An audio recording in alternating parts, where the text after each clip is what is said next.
Assalamualaikum and hi everyone. My name is Nafiisah Binti Abdul and my ID number is 2025220712. Today, I am excited to share my self-reflection journey through the lens of MGT 548 organizational behavior. Before we dive in, what exactly is organizational behavior? In simple terms, OB is a field of study that investigates how individuals, groups, and structures influence behavior within an organization. But it's not just academic theory. The ultimate goal is to apply this knowledge to make organizations function more effectively. As an individual, my behavior is heavily guided by my own personality and values. According to the Myers-Briggs Type Indicator MBTI, I fall into the ISFPT category. This means I am generally a reserved or shy person, but it also means I care deeply about my surroundings. Looking at Hofstede's cultural dimensions, I lean strongly toward low power distance, meaning I value environments where everyone is treated equally and with mutual respect, regardless of their rank. I also value femininity in the workplace culture, believing that empathy, collaboration, and mutual support are the absolute foundations of a healthy environment. Lastly, I am a strong believer in collectivism. For me, group harmony, loyalty, and collective success will always be more rewarding than individual achievement. Let's move on to attitude and job satisfaction. During my final semester of my diploma, I had the opportunity to complete my internship at a property developer company. This was my first real exposure to the corporate world, and it was a massive eye-opener. When reflecting on my attitude, I noticed a mix of both positive and negative elements. On the positive side, because of my collectivist and eager nature, I was always willing to learn new tasks and consistently made sure to follow every instruction given by my supervisor. I also made it a priority to maintain a positive, harmonious relationship with both management and my co-workers. However, it wasn't always smooth sailing.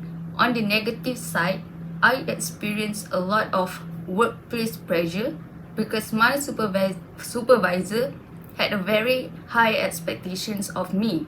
Being an intern, trying to meet those standards was stressful. But what kept me going? It was job satisfaction. Under job conditions, I was incredibly lucky to have a highly supportive workplace environment. Whenever I felt lost or pressured, my supervisor and co-workers would step in to provide thorough assistance and guidance. This led to amazing outcomes. In terms of job performance, because I felt valued, safe, and comfortable, I was able to carry out my tasks efficiently. Eventually, they trusted me enough to hand me over more important, high-level tasks. But the biggest impact was on my life satisfaction.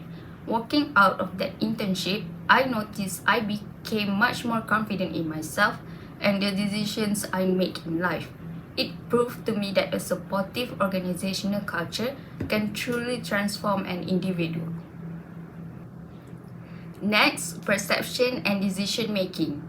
OB teaches us that our perception, how we organize and interpret sensory impressions, heavily influences the decisions we make. I learned this valuable lesson through a close friendship that started back in my high school days. When I first met her, my initial perception was that she was a very loud, extroverted person. Because I am an ISFP, a shy person who prefers quiet harmony, I immediately jumped to a conclusion. I made a cognitive shortcut and thought, there is no way we can ever be close friends because our personalities are completely different. However, I focused heavily on internal factors, assuming her loud behavior was just who she was as a whole person. But as time went on, I began to notice the external factors. I realized that while she might appear loud on the outside, she is actually one of the most understanding, caring, and supportive people I have ever known, especially when I am going through difficult times. This realization completely changed my decision making. I decided to look past my initial bias. We started talking more, hanging out, and over time, I got to know her true character. Today, even though we are busy with our own studies and separate lives, making it hard to meet up, we still communicate through social media and continuously motivate each other. This experience taught me never to let first perceptions limit my decisions in building relationships. Finally, let's look at motivation. Moving from concept to real-world application. Motivation is the driving force behind our intensity, direction, and persistence toward achieving a goal. During my diploma studies, I hit a massive roadblock.